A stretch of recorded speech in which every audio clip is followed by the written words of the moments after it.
Bharat Ratna doctor Bhimrao Ambedkar को कोटि कोटि नमन। ये कार्यक्रम डॉक्टर भीमराव अंबेडकर के जीवन पर आधारित है, जहां भारत की जनता के प्रति उनके योगदानों को पूरी सजगता से चित्रित और रेखांकित करने का प्रयास है। कार्यक्रम में दिखाई गई घटनाएं लब्ध प्रतिष्ठ पुस्तकों से ली गई हैं। इस कार्यक्रम के जरिए चैनल की ओर से एक विश्वसनीय, सजग और सकारात्मक प्रयास है कि डॉक्टर बाबा साहेब भीमराव अंबेडकर के जीवन की संघर्ष यात्रा एवं गौरव गाथा पूरे आदर के साथ घर घर पहुंचे और उनके योगदानों से सभी संपूर्णता में परिचित और आह्लादित हों। क्योंकि ये भी वहाँ अंदर काम करती है और मैनेजर भी अंदर। बस एक शब्द नहीं बोलेंगी अब, नहीं तो अच्छा नहीं होगा। आरोप नहीं लगा रही हूँ मैं तो बस शंका मत जताइए आपकी शंका, क्योंकि एक पुरुष कमजोर पड़ने पर सवाल औरत के चरित्र पर ही उठाता है, और अगर इसी का हथियार स्त्री भी बना लेना तो ये सही नहीं है। और आगे से ये सब मत कहिएगा। हाँ? बिना कुछ जाने लक्ष्मी का इतना समर्थन? क्योंकि जितना मैं जानती हूँ ना दीदी को, उतना आप नहीं जानती है, इसलिए मत बोलिए कुछ। रमा छोड़ो, हम कारखाने चलकर काम की बात करते हैं।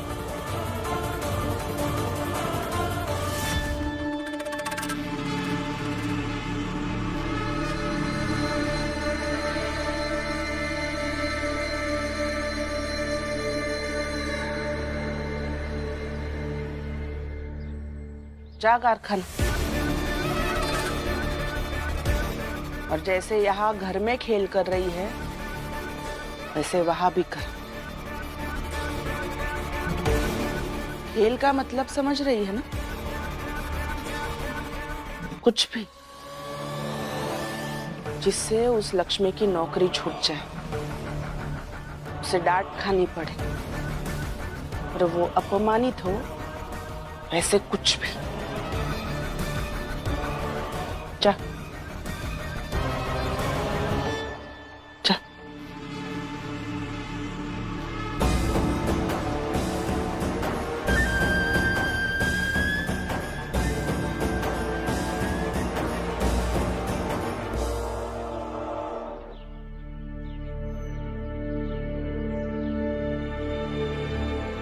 सुना है भीमराव कि शिशुपाल की शादी में जाने से अपने लोगों को रोके हो तुम?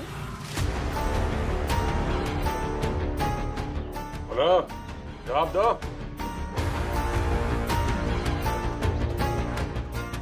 अरे एक मिनट सेठ जी, क्या है ना, इसकी शक्ल दिखाई नहीं पड़ रही थी मुझे, तो समझ में नहीं आ रहा था कि हमसे झूठ बोलेगा कि सच।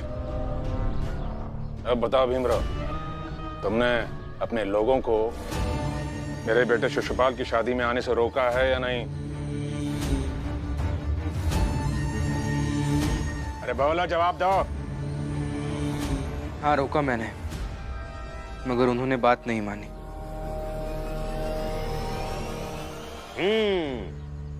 वही गलती कर दिए तुम, और वही गलती तुम हर बार करते हो, बार बार करते हो, जो नहीं करनी चाहिए, किसी हाल में नहीं करनी चाहिए।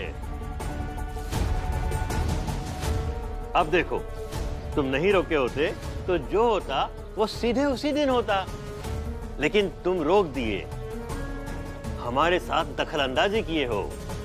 अब देखो मैं क्या करता हूं, बेवजह उनकी बेइज्जती। हाँ साहब।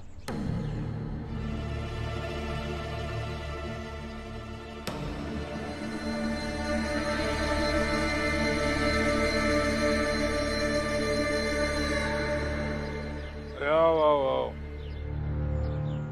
सही समय पे आए हो। क्या ना, जिस जगह वो शादी का कार्यक्रम होने वाला है, बहुत गंदगी है वहां पर, और वो कांटे वाले झाड़ भी। तुम तीनों मिलकर अच्छे से साफ सफाई कर दो वहां की।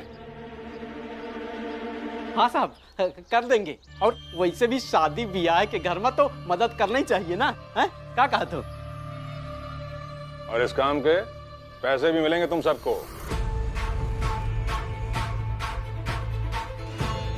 अरे सुनो, वो शिशुपाल, चल इधर।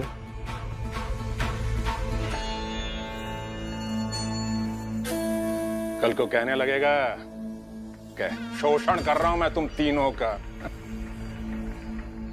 अरे मालिक की भीमराव के कहां से कहां फर्क पड़ा था। लो ये लो पैसे। अरे अरे अरे अरे अरे अरे, इतनी भी क्या जल्दी है तुम तीनों को पैसा लेने की?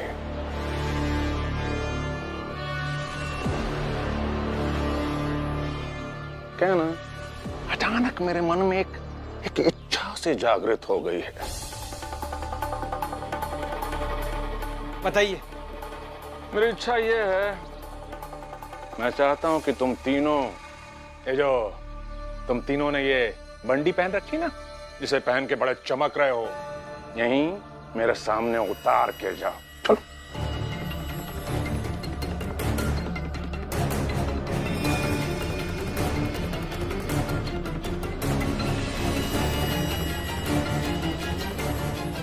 लेकिन ऐसा क्यों साहब?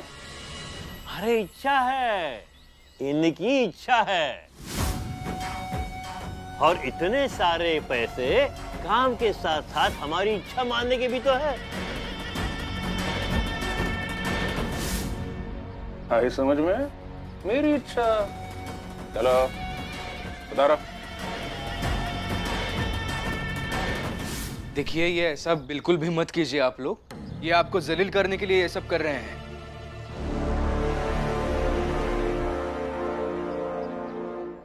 अरे क्या जलील करने के लिए कर रहे?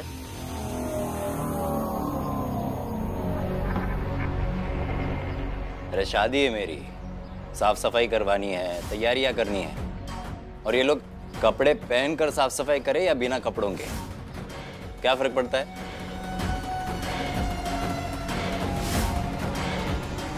तुम तीनों बता, तुम्हें किस पर ज्यादा भरोसा है, मुझ पर या इस भीम पर?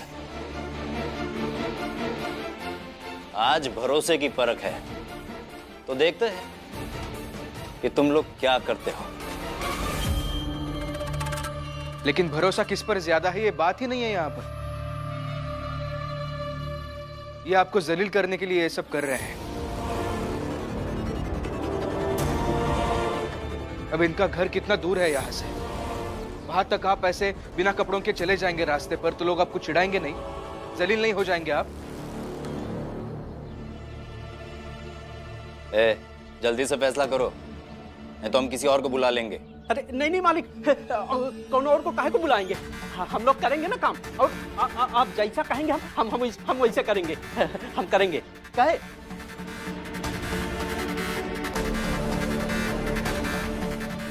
फिर उतारो कपड़े। चलो चलो चलो, देर मत करो। देखिए आप ऐसा कुछ भी नहीं करेंगे, ठीक है? ये ऐसा करेंगे। ऐसा नहीं करेंगे।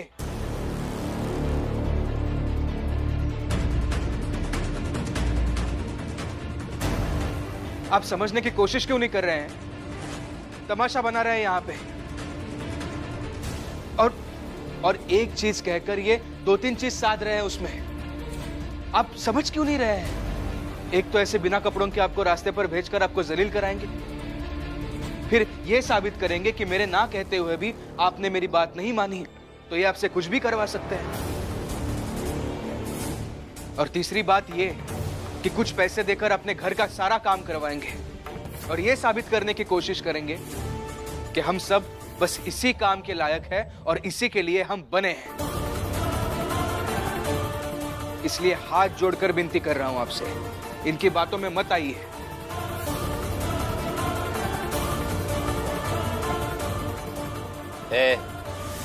जल्दी से बताओ, समय नहीं है हमारे पास। हाँ, ये भीमराव बिल्कुल सही कह रहा है, हम ये काम नहीं करेंगे।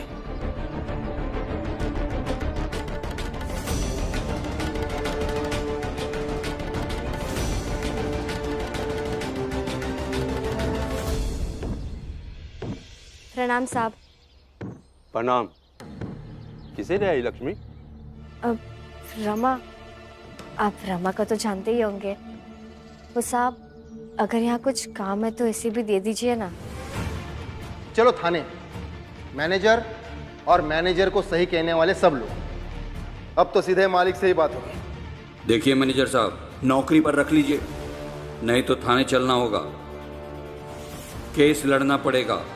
भीम जोखू का केस जीत गया है तो ये भी जीत जाएगा। देखिए, जो हुआ वो अलग बात थी, वो हक की लड़ाई थी। अगर अभी काम की जरूरत है और अगर मैं काम करूंगी तो श्रद्धा और मेहनत से ही करूंगी।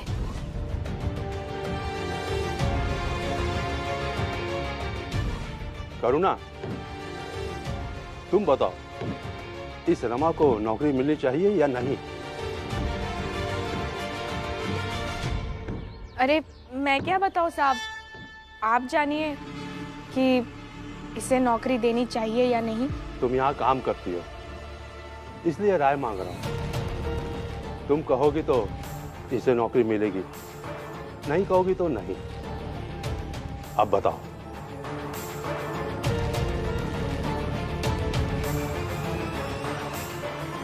साहब, अगर ये रहेगी तो कलेशी करेगी, बात बात पे ज्ञान देगी और लड़ती रहेगी। मेरी मानिए तो इसे नौकरी देना बेवकूफी है। दीदी, आप ये कैसी बातें कर रही है? रमा को अगर ये नौकरी मिल जाएगी तो वो भी कुछ कमा लेगी। आपको काम नहीं देना है तो कोई बात नहीं, शुक्रिया। अरे मैंने तो बस पूछा, नौकरी क्यों नहीं देंगे? लक्ष्मी, जाओ रमा को अपने साथ लेकर बस ये बताना कि भीमराव सारी दुनिया को समझाता रहता है पर अपनी भाभी को नहीं समझा पाया। मन में इतनी ईर्ष्या नहीं रखनी चाहिए।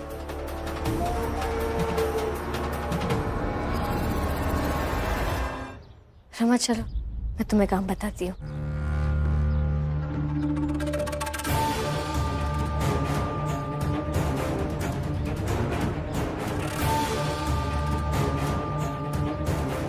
अच्छा है, भीमराव का आधा परिवार तो यही काम करने आ गया है। अब तो इस आधे परिवार को लड़वाऊंगा जिसका असर घर तक होगा।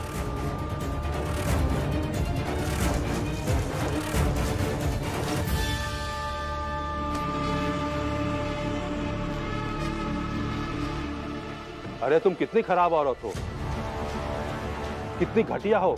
तुम अपनी ही देवरानी को नौकरी देने से मना कर रही थी। अरे वो दोनों तो लगती हैं भीमराव के परिवार से और तुम नहीं लगती हो महान भीमराव के परिवार से।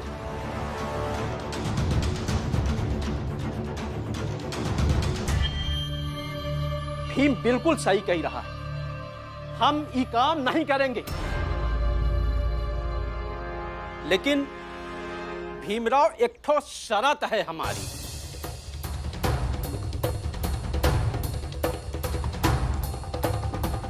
कौन सी शर्त?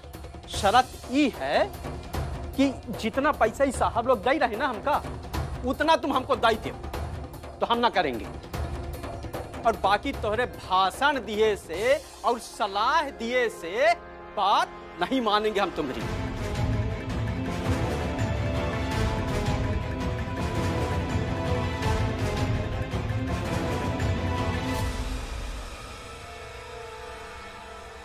अब बताओ, दे तो पैसा, कहूं से भी तो पैसा ला के दे सकत हो तो हम ही काम नहीं करेंगे। बोल।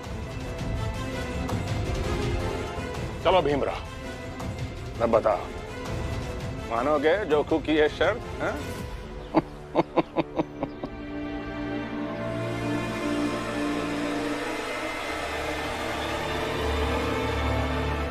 अब तो हम भी देखना चाहते हैं कि तुम क्या करने वाले हो।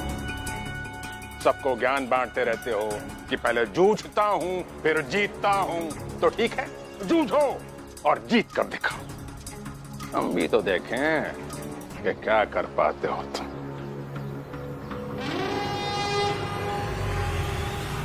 बताओ भीम। बोलो भीमराव। ये बताओ ना, पैसे दोगे? अगर तुम दे सकत हो तो ठीक है, नहीं तो फिर हम सब जाएंगे काम करने। बोलो। जोखू काका, आप समझ क्यों नहीं रहे हैं? यहाँ बात सिर्फ पैसे की नहीं है। क्या कहा? बात सिर्फ पैसे की नहीं है। बात हमेशा सिर्फ पैसों की ही होती है। और अगर ऐसा नहीं था तो तुम क्यों पढ़ाई छोड़कर पैसों के लिए काम करने लगे? बोलो, है तुम्हारे पास कोई जवाब? नहीं ना? ठीक है, मैं तुम्हें एक कहानी सुनाता हूँ। ये मनोहर बाबू और ये जोगू बाबू है ना, वैसे ही मेरा एक दोस्त था, सब्जी की दुकान चलाता था। और जब भी उसकी दुकान पर कोई सब्जी खरीदने आता था ना, तो अमीर लोगों के जन्म की तारीख वो लिख कर रख लेता था और फिर उसके जन्मदिन पर कुछ सब्जियां मुफ्त में दे देता था।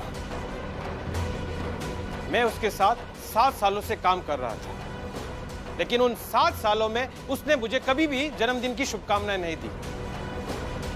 शुभकामनाएं तो छोड़ो, एक कप चाय तक नहीं पिलाई। जानते हो क्यों? क्योंकि मैं गरीब था, मेरे पास पैसे नहीं थे। इसलिए भीमराव, बात हमेशा सिर्फ पैसों की ही होती है। इसलिए पैसा दोगे तो ठीक, नहीं तो हम काम करेंगे।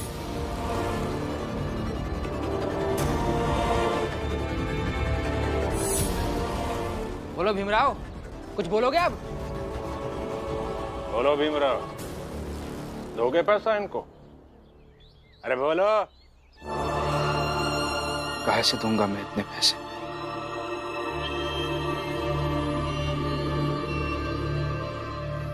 तो भीमराव, एक काम करो, ये जो पैसे दे रहे हैं ना, ये तुम्हारे 2 महीने के तनख्वाह के बराबर है। तो तुम एक काम करो, 2 महीने की तनख्वाह मत लो, मैं वो पैसे इन्हें दे देता हूं। बताओ भीमराव, दोगे अपनी 2 महीने की सारी तनख्वाह इन तीनों को?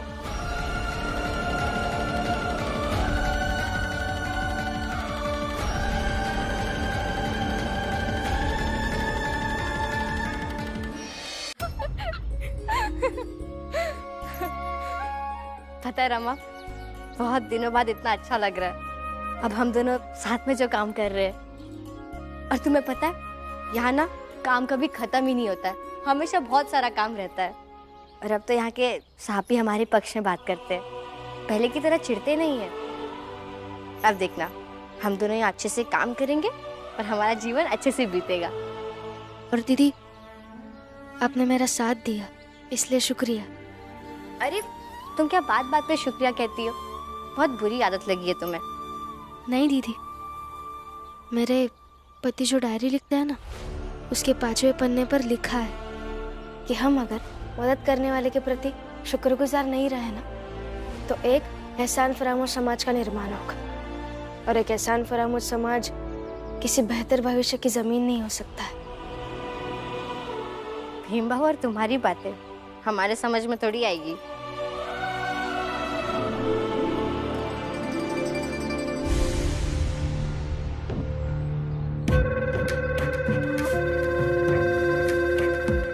सुनाई दे रही थी उन दोनों की हंसी, और ये हंसी होगी तुम्हारे व्यवहार पर, तुम्हारी बेवकूफी पर। इसीलिए किसी और से ना सही, अपनी दोनों देवरानी से सीखो कैसे रहना चाहिए।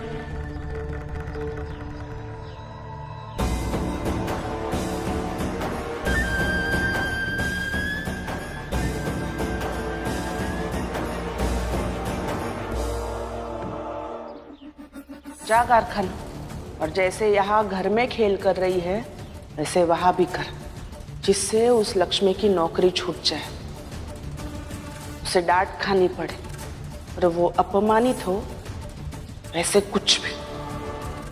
हाँ आई, यहाँ भी नाटक करूंगी, तमाशा होगा, और इन दोनों को औकात कारखाने में भी दिखाऊंगी। जब अपनी तनख्वाह की बात आई तो ये सोच रहा है। भीमराव, जब तुझे अपनों की इतनी ही फिक्र है ना, तो दे देना अपनी 2 महीने की सारी तनख्वाह। बोलो भीम, दोगे तनख्वाह? अरे बोलो कुछ। अरे जवाब दो ना, बोलो। लेकिन उससे क्या होगा?